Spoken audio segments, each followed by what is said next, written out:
Hi, good evening, good afternoon, or good rising day. My name is Michael Turner. Welcome to Turner Music Academy. There will be a link to Turner Design Studios in the description down below if you're interested in any of my artwork. Anyways, today I'm going to be talking about the three pillars of music and what they are. Now, this is based off of my 20 years of experience as a musician and really, by and large, the high and lows of that.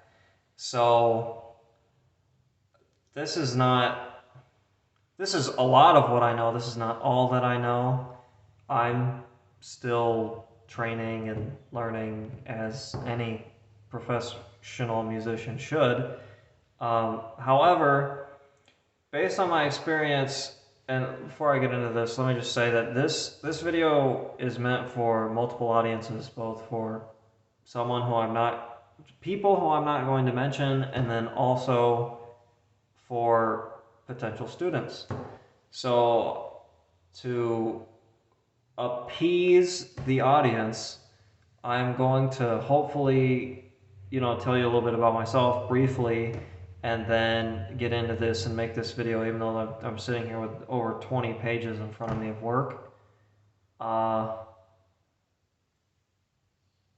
I said, under 15 minutes and easily digestible for everyone. So now let me get into the video. So I'm going to tell you, based on my experience as someone who's grown up being a musician, and I mean growing up, both my parents were multi-instrumentalists, but they were not overtly, musical. There was never a finger pointed at me from mom and dad that I needed to be a musician, but I wanted to be, and I was always singing. My mom was always singing. Dad would sing, that sort of thing. So, and my sister was a musician as well, and still is. So, anyway, she's also a multi-instrumentalist. So,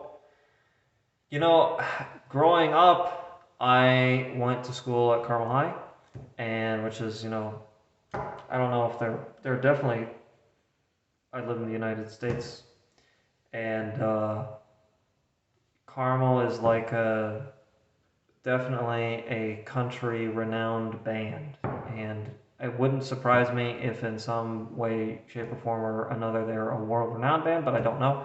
So I'm not going to talk a lot about that, but what I will tell you is that from the time I was like 11 years old, I was programmed music. So what does that mean? I was taught how to read music, but I was programmed music. I was never taught the why of what music is, and that really depressed me as a creator, as a musician. And I almost gave up music, and by the time I was a senior, I was like, I'm done. Like, I don't care anymore. I stopped caring. Like, I was never a competitive person, but, I never felt like I needed to prove myself with chair placement or anything like that. And I felt it was, I was at a stage where I was so discontent with what I was being taught that I was almost disgusted with that, actually. So, I have come up with, over the past 20 years, and through experience, a realization of what makes a professional musician. And that I have not seen this in many people, and I have seen this in a few. And one of the things that I will say, like coming to my roots, is that even though I oftentimes disagreed with a lot of people in band, and I was really frustrated with instructors and just the system itself of what I was taught. Everyone was taught music, how to read music, and that is one of the three pillars that I'm going to talk about. And the three pillars are reading music, music theory, and then writing music. So that falls into not just songwriting, but really composition. And those are what make a professional musician. And why I tell you this is because I played, I I grew up, I had a guitar when I was 5. I didn't start playing it until I was out of school, and I joined my first band. And I decided I needed something to do with my life, and I was like, well, I'm going to be a musician. I'm going to be in a band. And I wanted to be a guitarist. They didn't want me to be a guitarist. And what I'm saying, as someone who gets thrown into the world at a very young age with their career path in mind, 100%, and they don't need to hopefully pay tuition costs or something like that. And I'm not bashing anyone that goes to Berkeley or music school or goes to any college and learns music and whatnot. But my point is that I guess what I'm saying is I knew what I wanted. And you find, like, when you know what you want, you know yourself, and you know more or less who you will or will not agree with.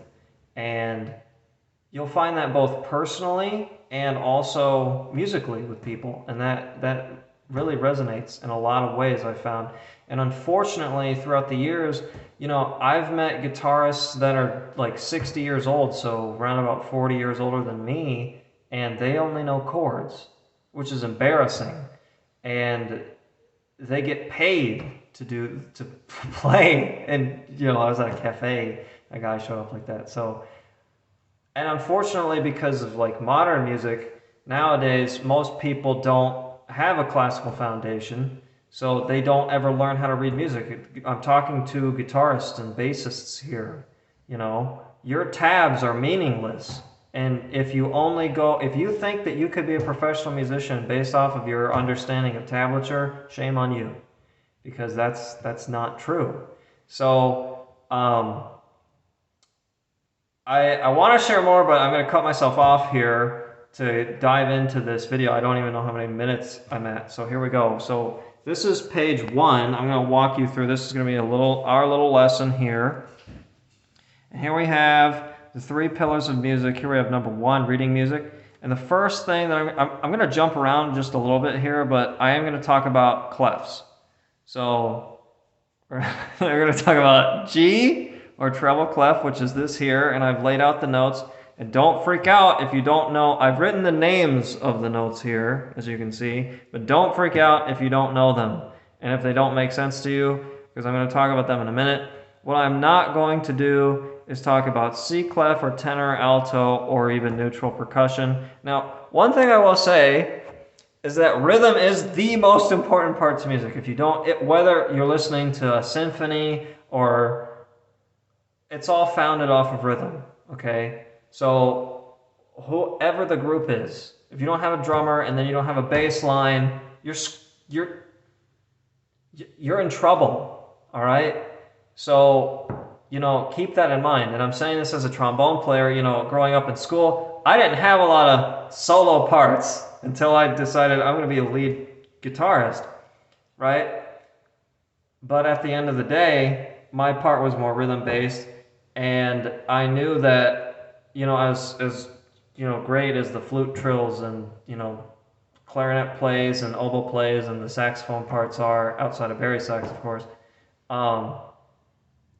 they wouldn't have any of that if it wasn't for the trombones, the baritones, the tubas, and the percussionists. So, just so you know, all right. So, coming back to our lesson here, we're going to talk about F or bass clef here in a moment. And like I said, we are not all of this is really designed to cut this out, tabs, okay? So no clef, which a clef is this. This would be G clef or treble clef, okay? And these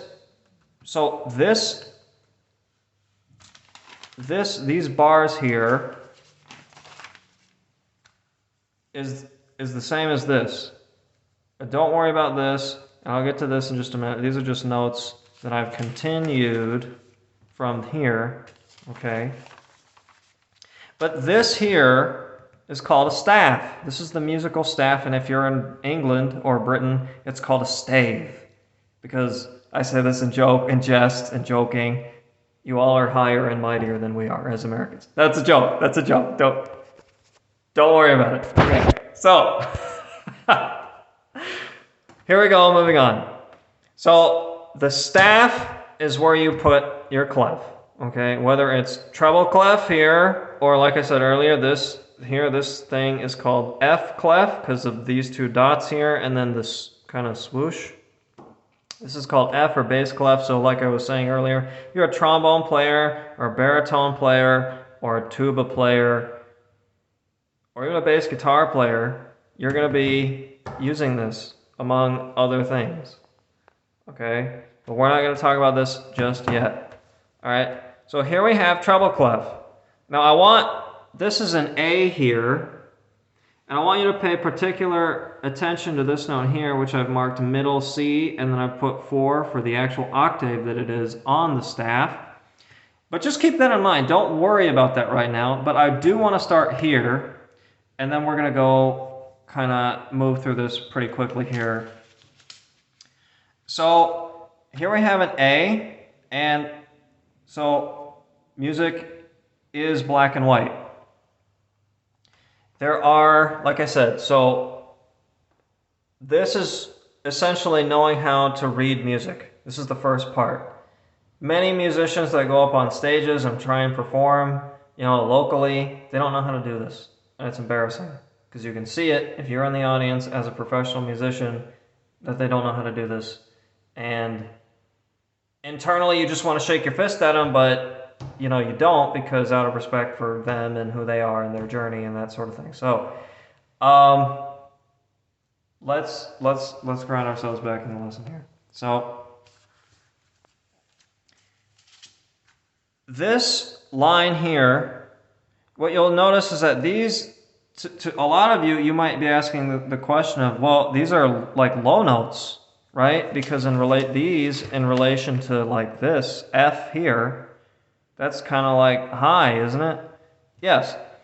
But keep in mind how we fill the staff here is we have an acronym for the treble clef and for the bass clef, which is CEGBDF and then FACE. So that is, I'm sorry, that's a parentheses. The correct example is EGBDF and then face, okay, FACE. And the example for this is every good boy does fine. I don't know if you can see that there.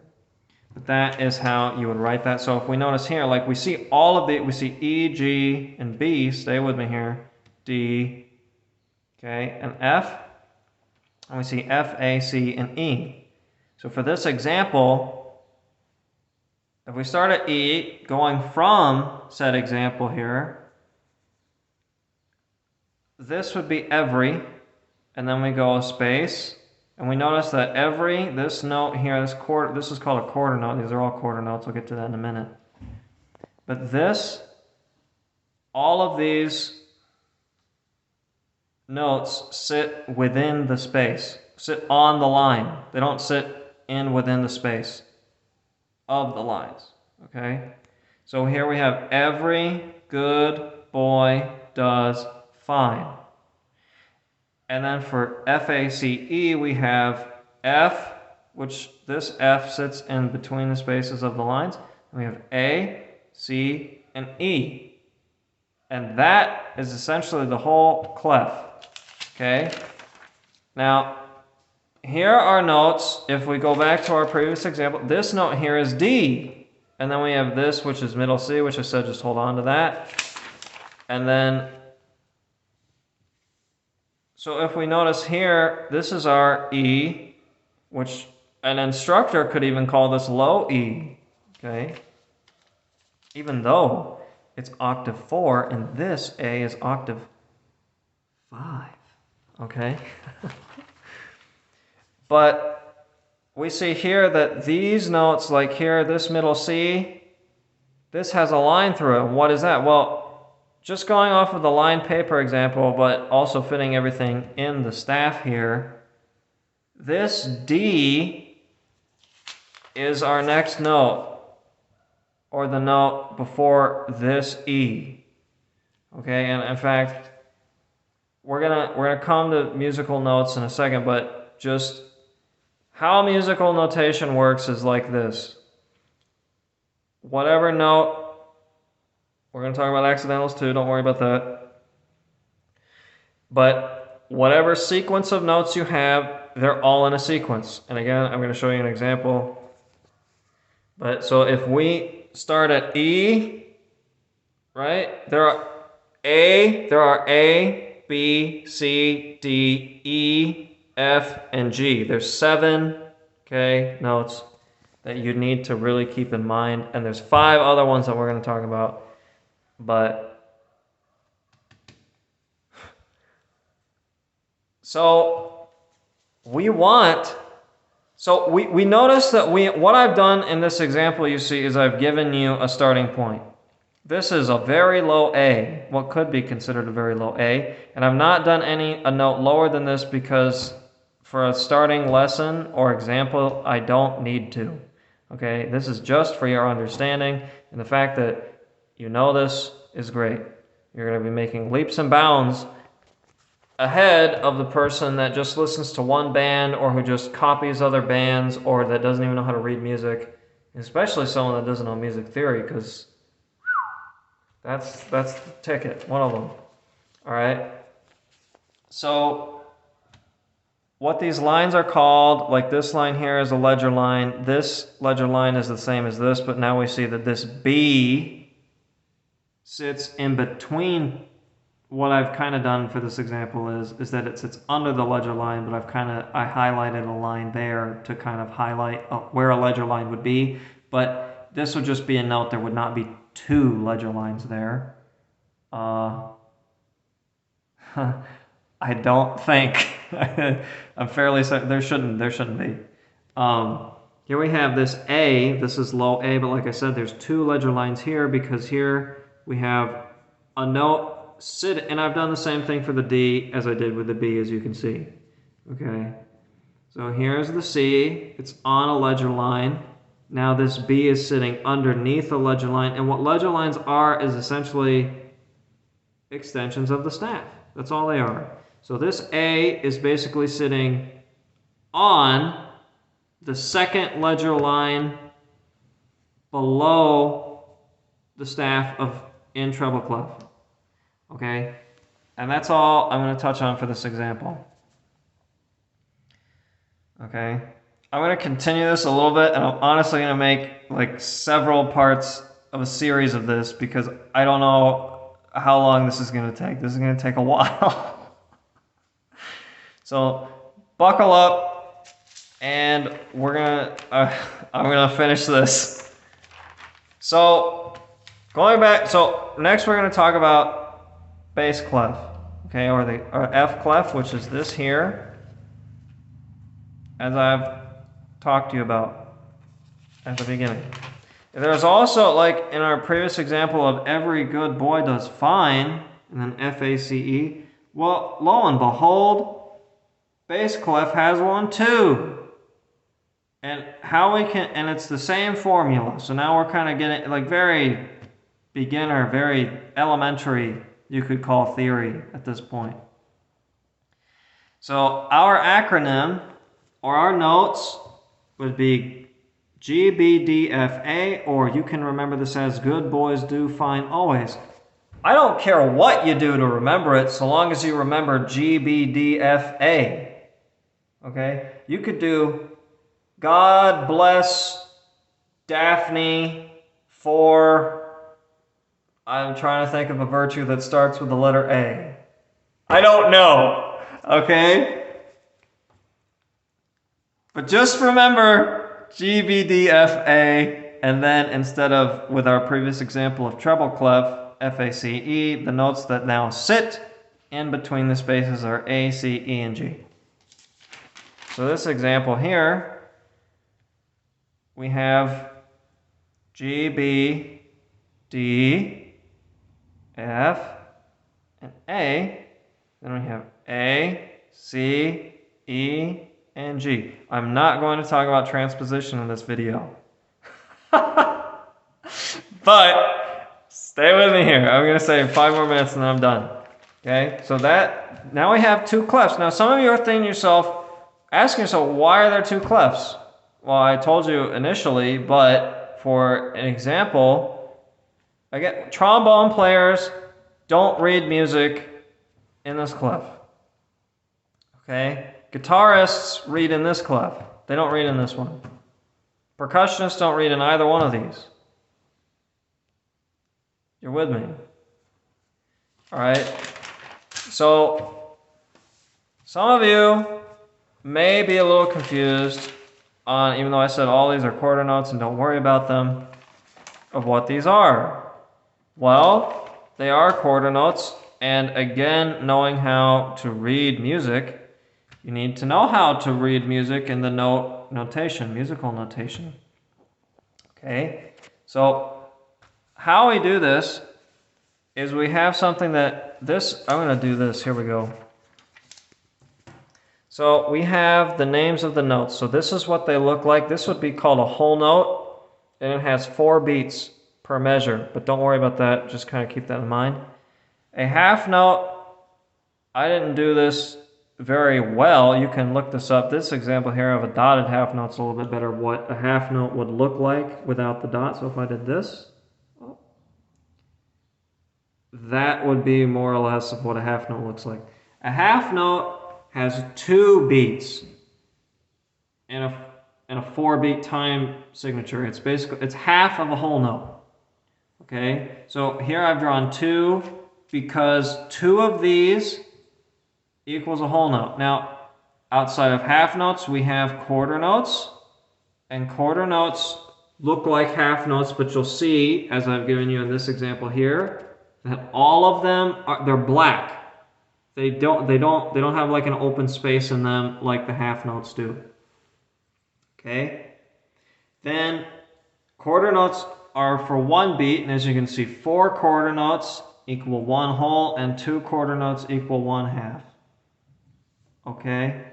These things here are called eighth notes, and one thing I'm going to talk about here is that you can do something first of all, you'll have to know how to read this, and I've given examples in this stack here called beaming. And what beaming is it's putting 2 of them together. And I have an example